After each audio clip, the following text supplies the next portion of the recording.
If you find yourself thinking about money constantly, and it does not matter how much you have or how little, then this video is for you.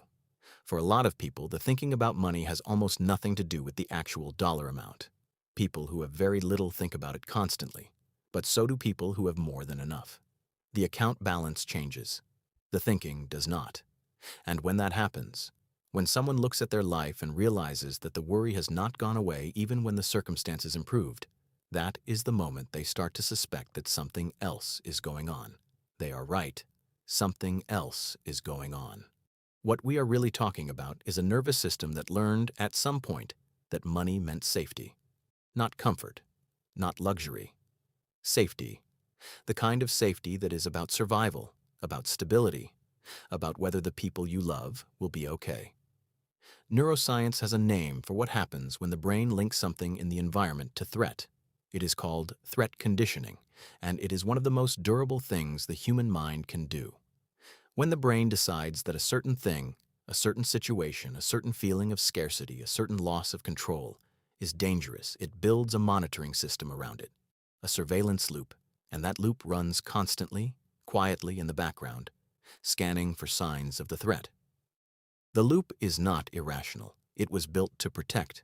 But the problem is that loops like this do not update easily. The brain is not good at telling itself, things are different now. You can stand down. Especially when the original threat felt big enough, early enough, to really embed itself into how the nervous system learned to operate. For a lot of people who think about money constantly, the beginning of that pattern is somewhere in childhood. Not always dramatic, not always poverty. Sometimes it was watching a parent's face change when a bill arrived. Sometimes it was the silence at the dinner table that only happened at the end of the month. Sometimes it was being old enough to understand that something was wrong, but too young to understand what. Sometimes it was the feeling of powerlessness, of things being uncertain in a way that no one ever really explained to you. The child does not decide to become someone who monitors money obsessively. The child just pays attention. And paying attention keeps working, so the nervous system keeps doing it. By the time that child is an adult, the monitoring is automatic. It happens without permission. It happens during dinner and on Sunday mornings and in the middle of conversations that should feel light. This is not a character flaw. It is an adaptation. The nervous system did exactly what nervous systems are supposed to do. It found a pattern that felt like protection, and it held on to it. It is worth saying plainly, there is no moral hierarchy here. People who do not think about money constantly are not more evolved or more at peace. They were often just conditioned differently. They grew up in environments where money felt stable enough that their nervous system did not need to build a monitoring system around it. That is a difference in experience and environment, not a difference in virtue or intelligence or worth. Some people leave the house without checking whether they locked the door. Other people check 3 times. Neither is better. They are just wired by different histories. Here is the part that most people do not expect to hear. The same hypervigilance that makes money so mentally consuming also makes these people extraordinarily capable in certain ways. They notice things others miss. They plan for contingencies that other people never consider. They are often the ones in a room who understand risk clearly, who do not get blindsided, who have already thought through the scenario that catches everyone else off guard. The very thing that exhausts them is also the thing that has quietly protected them, and often the people around them more times than they know. But there is a cost, and the cost is presence. It is hard to be fully in a moment when part of your mind is always somewhere else, running a calculation, checking a number, monitoring for something that might go wrong. The loop that was built for protection has a way of taking up space that was meant for other things. Joy, rest, the particular kind of peace that comes from being fully somewhere without the background noise. That is not a failure. That is the honest trade-off of carrying a nervous system that learned to work this hard. If you recognize yourself in this, here is what matters most. You are not broken. You are not weak. You are not someone who simply needs to think more positively or worry less.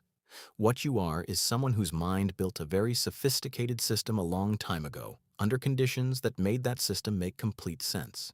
The fact that the system is still running does not mean it failed. It means it worked. It means you survived whatever it was that made it necessary. Understanding that does not make the loop disappear overnight, but it does change what the loop means. It is not evidence that something is wrong with you. It is evidence that something happened to you, and that you adapted, and that you are still here. That matters more than most people will ever say to you directly. If this felt like something you have been trying to put into words for a long time, there is probably more about the way you are wired that would feel just as clarifying.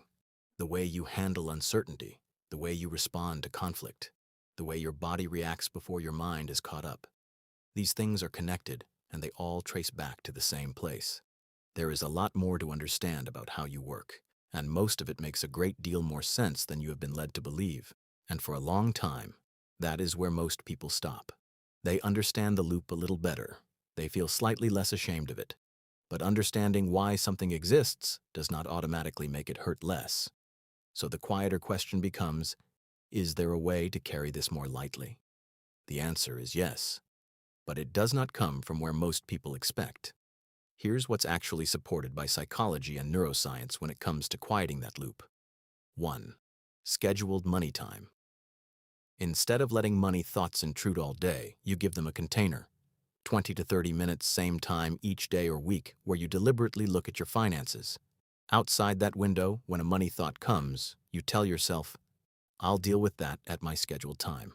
Over weeks, the brain learns it doesn't need to monitor 24/7 because there's already a system doing it. 2. Nervous system regulation, not meditation hype, actual physiology. Slow exhales activate the parasympathetic nervous system. When a money thought spikes anxiety, a long exhale, longer than the inhale, signals safety to the brain. Over time, this interrupts the threat response at its root. 3. Distinguishing productive worry from looping worry. Ask, can I do something about this right now? If yes, do it or schedule it. If no, it's the loop, not a real signal. This builds the brain's ability to sort signal from noise. 4. Financial clarity as anxiety medicine.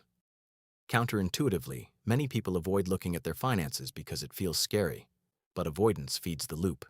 A clear, simple picture, even an uncomfortable one, calms the nervous system more than uncertainty does. The brain fears the unknown more than bad news. Thank you for watching. Don't forget to like and subscribe for more psychology videos.